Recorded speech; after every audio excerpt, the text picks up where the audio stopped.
Sous la pluie, nous avons rendez-vous aujourd'hui avec Elisabeth à la cabane de chantier du château en ruine de Vaugrenant, château du XIIIe siècle, édifié sur la commune de Pagnot. Nous sommes ici à une dizaine de kilomètres de Mouchard, dans le Jura.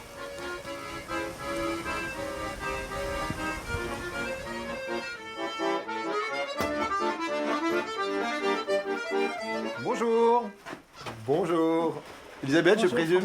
Oui, c'est Bonjour. ça. Quel accueil en musique.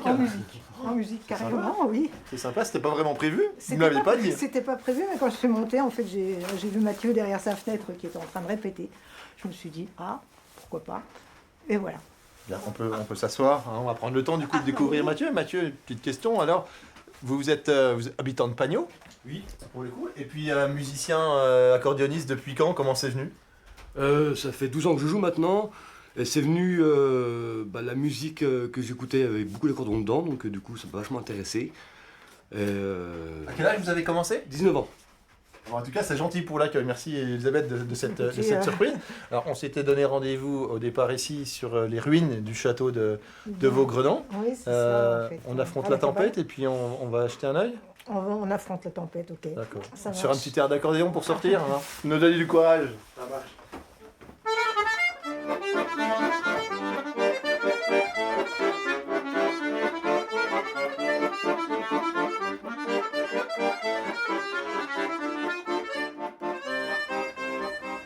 On a un chantier de jeunes tous les étés. En fait, on a mis à jour ces hautes portes. Et donc, c'est la preuve qu'en dessous, on a encore des niveaux qui étaient habités.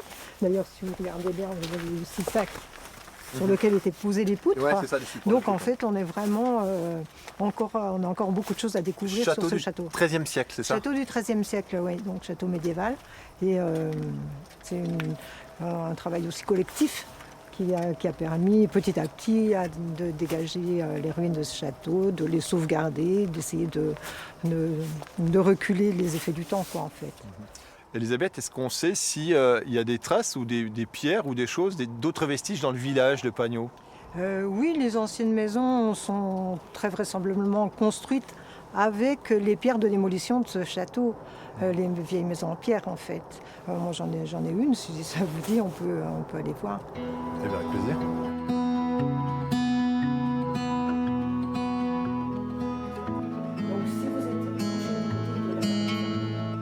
Cet endroit, c'est un endroit où on pratique le yoga, un peu dans la pierre, dans le bois.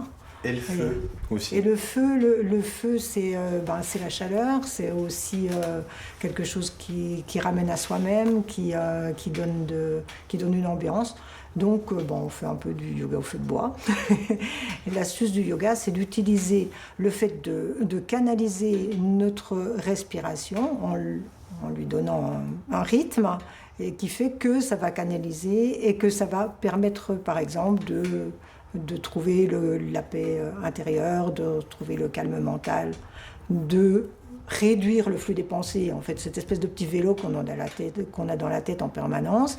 Par exemple, là, si vous avez besoin de vous ressourcer, vous fermez les yeux. On peut, avec les yeux fermés, aller construire une image mentale. Ça peut être un paysage, ça peut être des animaux, ça peut être... cheval, on peut? Avec un cheval, pas de problème, vous pouvez le faire. Quelque chose qui nous touche. Donc, si vous êtes touché par les chevaux, c'est tout à fait possible. Du rêve à la réalité. La magie a opéré ici à Pagnot grâce au cours de yoga d'Elisabeth. On est maintenant avec Marie ici aux Chevaux de Beltane. Marie, bonjour. Bonjour. C'est quoi cet endroit? Alors ici, je propose l'enseignement de pratiques équestres. Et ce qu'on recherche, c'est une communication non violente et ajustée à chaque cheval.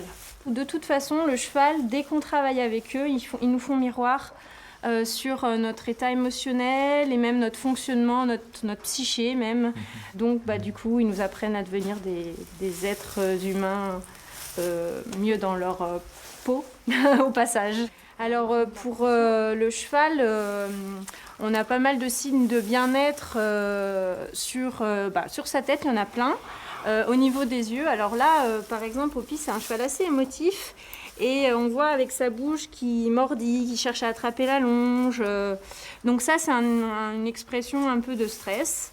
Parce que voilà, il y a les caméras, il n'a pas l'habitude, il ne vous connaît pas, etc. Ils sont cool quand même, globalement. Alors eux ici, Ouais. là, oui, non mais globalement, oui. Pour un cheval tendu, moi ça va, moi j'aime bien les chevaux tendus qui me font des câlins comme ça.